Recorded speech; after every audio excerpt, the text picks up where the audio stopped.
모든 걸 잃었다고 생각했던 순간 남편이 남긴 편지 한 장이 제 삶을 다시 일으켜 세웠습니다. 이준호 씨는 서두르지 않았다. 카페에서 편지 이야기를 꺼낸 뒤 그는 내가 충분히 마음을 가라앉힐 때까지 기다려 주었다. 커피가 식어도 시간이 흘러도 그냥 그 자리에 있었다. 남편도 그런 사람이었다. 말이 없지만 곁에 있는 것만으로 충분한 사람. 같은 공장을 오래 다닌 사람들이라 닮은 데가 있는 것인지 아니면 그런 시절을 함께 버텨낸 사람들에게 공통적으로 생기는 무언가가 있는 것인지. 어르신, 준비되셨으면 은행으로 가시죠. 나는 고개를 끄덕였다. 은행은 멀지 않은 곳에 있었다. 이준호 씨가 오래전부터 거래하던 지점이었다. 남편이 돌아가시기 전 이 지점 금고에 봉투를 맡겨두었다고 했다. 이준호 씨 명의로 맡겨두었기 때문에 그동안 아무도 손대지 않았다고. 은행 안이 조용했다. 직원이 이준호 씨를 알아보았다. 안쪽으로 안내받았다. 조용한 방이었다. 창구도 없고 다른 손님도 없는 곳. 직원이 잠시 사라졌다가 오래된 서류 봉투 하나를 들고 돌아왔다. 세월의 흔적이 있는 봉투였다. 크라프트지로 만든 두꺼운 봉투. 가장자리가 조금 낡아 있었다. 이름이 적혀 있었다. 김영숙 앞. 남편의 글씨였다. 힘이 있고 삐뚤빼뚤한 그 글씨. 공장 동료들 사이에서 남편은 글씨가 예쁘다는 소리를 들은 적이 없지만 나는 그 글씨를 세상에서 가장 믿음직스러운 글씨라고 생각했다. 식료품 목록을 적어도 메모지에 한 줄을 남겨도 그 글씨를 보면 남편이 거기 있는 것 같았다. 이준호 씨가 말했다. 제가 자리를 비켜드릴까요? 나는 고개를 저었다. 혼자 있는 것이 더 무서울 것 같았다. 봉투를 받아들었다. 묵직했다. 두 손으로 꼭 쥐었다. 떨리는 손이었지만 꼭 쥐었다. 봉투를 열었다. 안에는 두 가지가 들어 있었다. 접힌 편지 한 장, 그리고 예금 증서 한 장. 편지를 먼저 펼쳤다. 종이가 오래됐지만 글씨는 선명했다. 남편은 이것을 오래 간직할 것을 알고 좋은 펜으로 또박또박 썼을 것이다. 여보, 이 편지를 당신이 읽고 있다면 내가 먼저 간 것이겠지요. 당신은 자식을 너무 사랑해서 언젠가 모든 걸 내어줄 사람이라는 걸 알아. 50년을 살면서 내가 당신을 보며 느낀 것이에요. 당신은 나한테는 강한 사람이면서 자식 앞에서는 세상에서 제일 약한 사람이 되었어. 민수가 울면 당신도 울었고, 민수가 힘들다고 하면 당신이 더 힘들어했어. 그 마음이 당신의 전부라는 걸 나는 알아요. 그래서 걱정이에요. 내가 없고 나면 당신 곁에서 제 역할을 할 사람이 없는데 당신은 혼자 모든 것을 결정해야 하는데 민수가 어렵다고 하면 당신은 또 다 내줄 것 같아서 그러니까 이 돈은 당신만을 위해 쓰세요. 민수한테 주지 말고 며느리한테도 주지 말고 당신이 아플 때, 당신이 추울 때, 당신이 배고플 때 쓰세요. 당신이 가고 싶은데 가는데 쓰세요. 당신이 하고 싶은 것 하는데 쓰세요. 당신은 평생 남 줄 것만 생각했어요. 나 줄 것, 자식 줄 것. 이제 당신 것 생각해요. 보고 싶을 거예요, 당신이. 이 편지 쓰면서도 벌써 보고 싶어요. 잘 살아요. 건강하게. 사랑해요. 종태가 편지를 다 읽지 못했다. 중간에 눈물이 쏟아졌다. 닦았다. 또 쏟아졌다. 또 닦았다. 이준호 씨가 소리 없이 휴지를 내밀었다. 나는 그것을 받아쥐고 눈을 감았다. 50년. 우리는 50년을 같이 살았다. 그 세월 동안 남편은 무뚝뚝했다. 사랑한다는 말을 입 밖에 낸 것이 손에 꼽을 정도였다.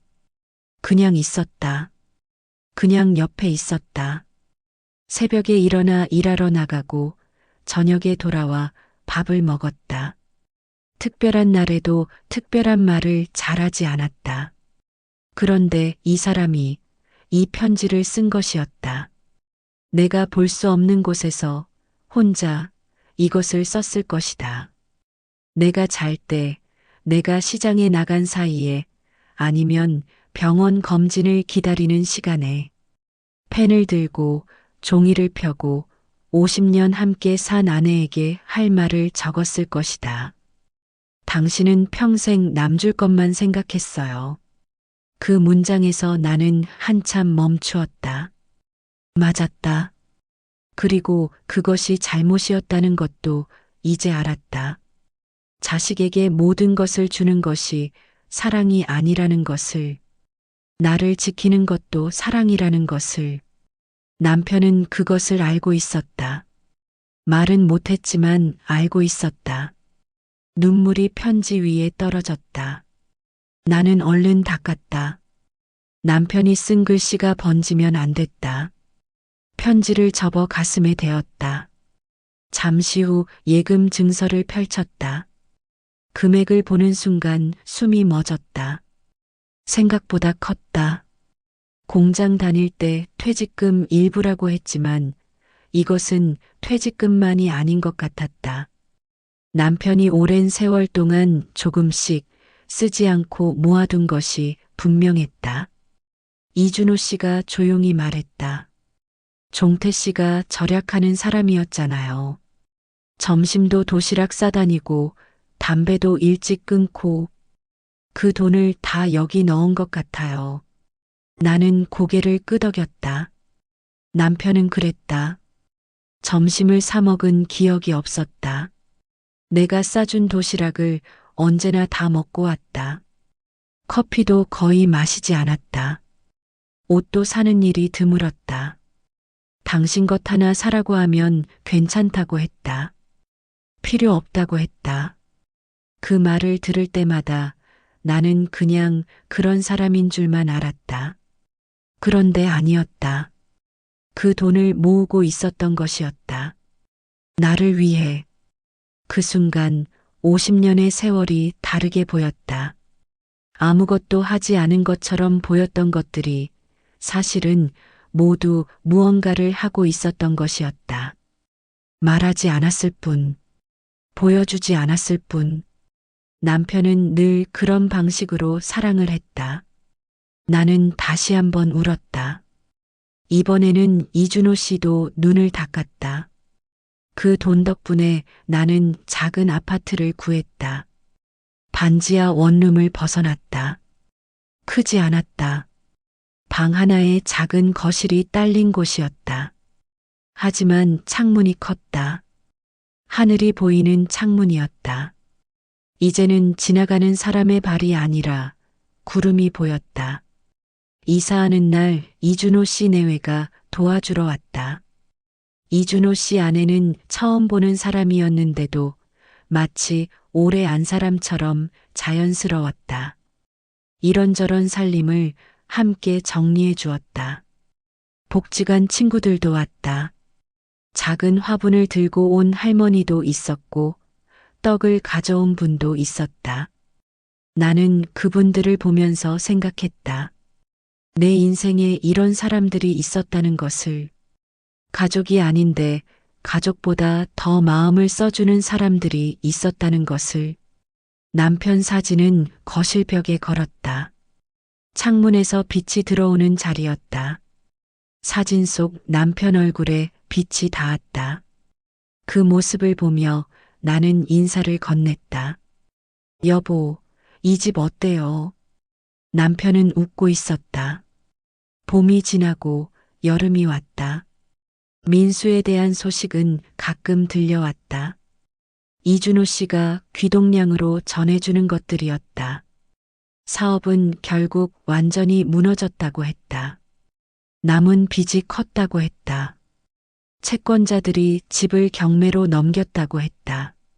내가 명의를 넘겼던 그 집, 남편과 50년을 살았던 그 집, 민수가 어릴 때 마당에서 자전거를 타던 그 집, 마루 세 번째 칸이 삐걱거리고 현관 옆에 철쭉이 피어있던 그 집이 경매로 넘어갔다.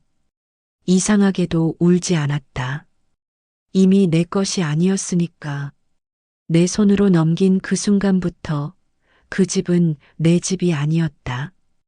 그것이 경매로 넘어가든 팔리든 이미 끝난 이야기였다. 다만 마당의 철쭉이 생각났다. 봄마다 분홍꽃이 피던 그것을 누가 돌볼지, 아니 돌보는 사람도 없이 혼자 피고 지겠지 하는 생각. 그 생각이 오래 머물렀다. 며느리와 지훈이는 어디에 있는지 몰랐다. 소식이 없었다. 손자가 가끔 생각났다. 과자 봉지를 들고 갔던 그날이. 지훈이 좋아하는 과자를 사서 갔다가 손도 못 대고 식탁에 두고 온 그날이. 그 아이는 지금 어디서 무엇을 하는지. 어미의 마음이 이런 것인가 싶었다. 그 모든 것을 당하고도 손자 걱정이 났다. 가을비가 내리는 날이었다. 저녁을 먹고 설거지를 하고 있었다.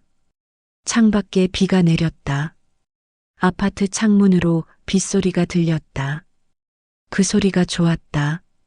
반지하 원룸에서는 비가 오면 창문 틈으로 물이 스며들었는데 여기서는 그냥 소리만 들렸다. 그 차이가 새삼스럽게 감사했다. 그때 현관벨이 울렸다. 수건으로 손을 닦으며 나갔다. 인터폰을 보았다. 카메라 화면이 흐릿했다. 비에 젖은 사람이 서 있었다. 문을 열었다. 민수였다. 알아보는데 시간이 걸렸다. 그만큼 달라져 있었다. 얼굴이 수척했다. 눈밑이 거뭇했다. 머리는 제대로 손질을 못한 것 같았다. 입고 있는 옷은 오래된 것이었다. 어깨가 축 처져 있었다. 빗물이 머리에서 얼굴로 흘렀다. 닦지도 않았다. 그리고 내 눈과 아들의 눈이 마주쳤다. 아들은 그 자리에서 무릎을 꿇었다. 엄마, 잘못했어. 목소리가 갈라졌다. 울고 있었다. 무릎을 꿇은 채 고개를 숙이고 빗물인지 눈물인지 모를 것들을 흘리며 아들이 울고 있었다. 나는 문 앞에 서서 그 모습을 바라보았다. 아무 말도 하지 않았다. 아들은 무릎을 꿇은 채였다. 나는 서 있었다. 비가 계속 내렸다. 현관 밖 복도에 빗소리가 울렸다. 미웠다. 분명히 미웠다. 도장을 찍던 날이 떠올랐다. 변호사 사무실에서 환하게 웃던 민수의 얼굴이 떠올랐다. 봉투를 신발장 위에 올려두고 돌아서던 뒷모습이 떠올랐다. 전화를 받지 않던 날들이, 명절에 빈 식탁 앞에 앉아있던 밤들이 떠올랐다. 그 모든 것에 대한 분노가, 미움이, 서러움이 한꺼번에 올라왔다. 동시에 또 다른 것도 올라왔다. 무릎을 꿇고 있는 저 사람은 내가 낳은 아이라는 것. 저 등을 내가 무수히 씻겨주었다는 것. 저 손이 아기였을 때 내 손가락을 꼭 쥐었다는 것. 열이 나서 밤새 끙끙거릴 때 내가 옆에서 이마를 짚어주었다는 것. 그 기억이 미움과 함께 있었다. 사람의 마음이란 이렇게 복잡한 것인가? 아니면 부모의 마음이 특별히 이런 것인가? 이토록 배신당하고도, 이토록 미워도, 저 아이가 저렇게 울고 있는 것을 보면서 심장이 무너지는 이 마음은 무엇인가? 남편이 생각났다. 남편이라면 뭐라고 했을까? 아마 아무 말도 하지 않았을 것이다. 그냥 문 열어주었을 것이다. 그게 남편이었다. 나는 천천히 손을 뻗었다. 아들의 팔을 잡았다. 민수야, 일어나. 아들이 올려다보았다. 눈이 빨개져 있었다. 들어와. 거실에 마주 앉았다. 한동안 말이 없었다. 민수는 고개를 들지 못했다. 나는 물을 한 잔 내밀었다. 아들은 두 손으로 컵을 받아 마셨다. 그 손을 보았다. 거칠어져 있었다.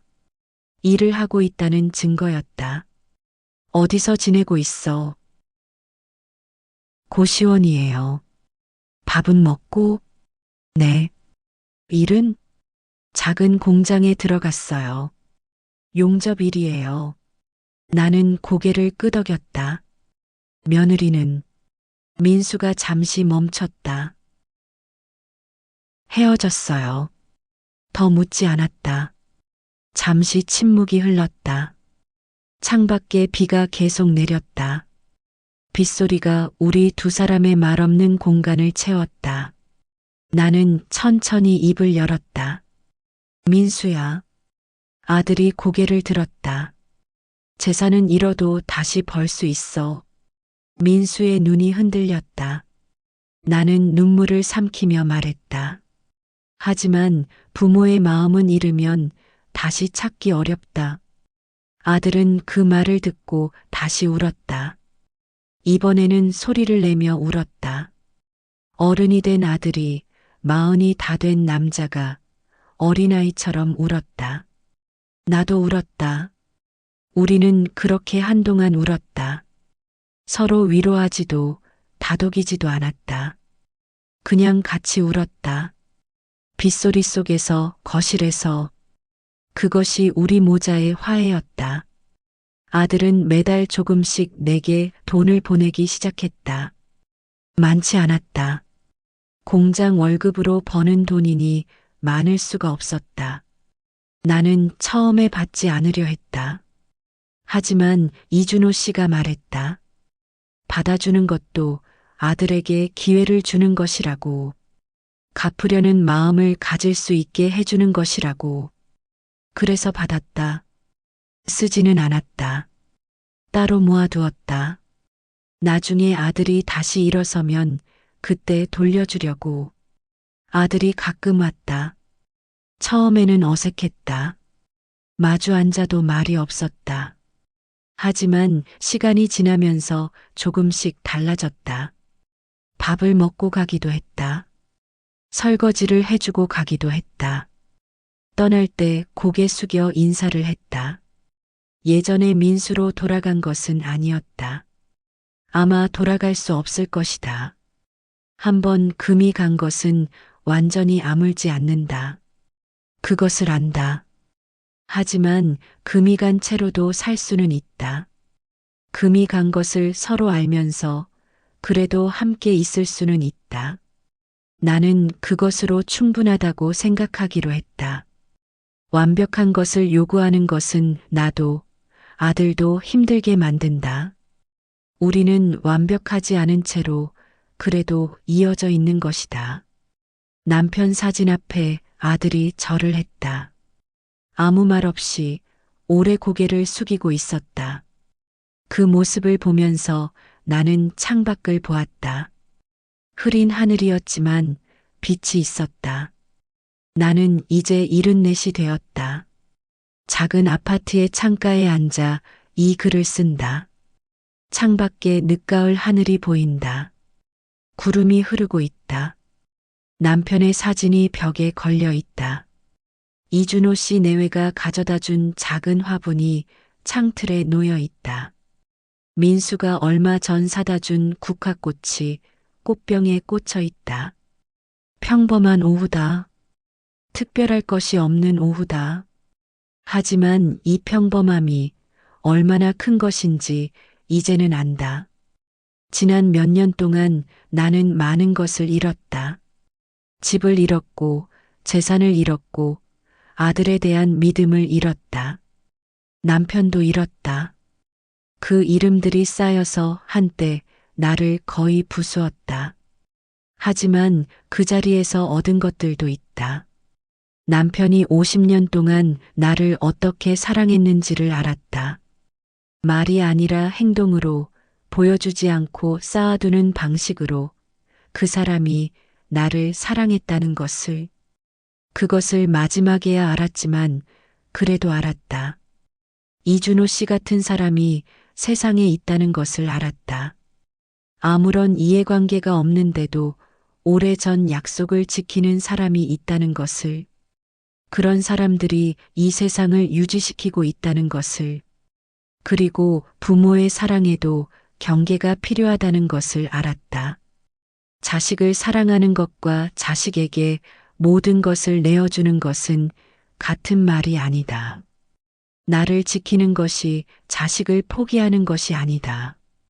내가 서 있어야 자식도 기댈 곳이 있다. 내가 무너지면 자식도 무너진다. 그것을 나는 너무 늦게 배웠다. 하지만 늦게 배운 것도 배운 것이다.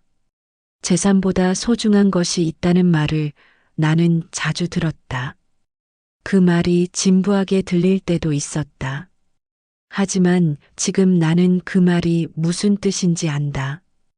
돈이 다 사라지고 집이 남의 것이 되고 아들이 무릎을 꿇고 울던 그날 밤 나는 비로소 알았다. 그것은 서로를 향한 진심이었다.